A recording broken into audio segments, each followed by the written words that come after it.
क्या आपने कभी सोचा है कि बाइक्स में पेट्रोल की टंकी इंजन के ऊपर ही क्यों होती है?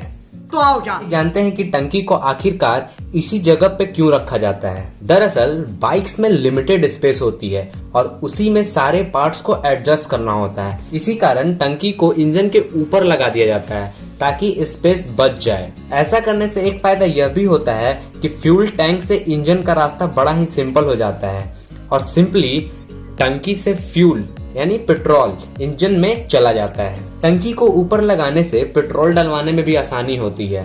अक्सर एक्सीडेंट्स में बाइक का अगला या फिर पिछला चक्का ही फंसता है, तो ऐसे में टंकी के ऊपर रहने पर उसके फटने के भी चांसेस कम हो जाते हैं।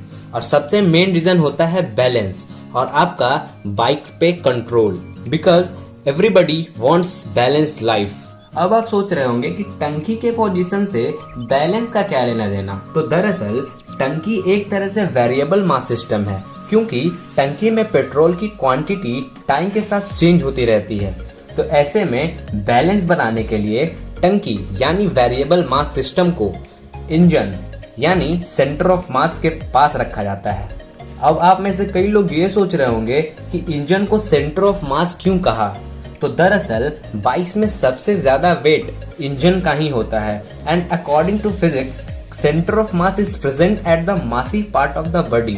फॉर एग्जांपल क्रिकेट बैट का सेंटर ऑफ मास उसके बॉटम पे होता है, क्योंकि क्रिकेट बैट में बॉटम का मास ज्यादा होता है और यही कारण है कि मैंने यहाँ पर इंजन को सेंटर ऑफ मास टर्म से डिनोट किया। अब कई लोग ये भी सोच रहे होंगे कि अच्छा ठीक, चल तूने ये बता दिया कि बाइक्स में टंकी इंजन के ऊपर क्यों होती है, तो अब ये बता कि कार्स में इंजन तो आगे होता है पर उसकी टंकी पीछे होती है। तो इस हिसाब से तो तेरा बैलेंस का कंसेप्ट और सारे लॉजिक तो गलत हो जाते हैं। रुको जरा, सब्र करो। दरअसल कार में टंकी को इंजन से दूर रखने का मेन रीजन यह होता है कि कार्स के इंजन बहुत ही पावरफुल होते हैं और पावरफुल होने के कारण इनमें से हीट भी काफी निकलता है।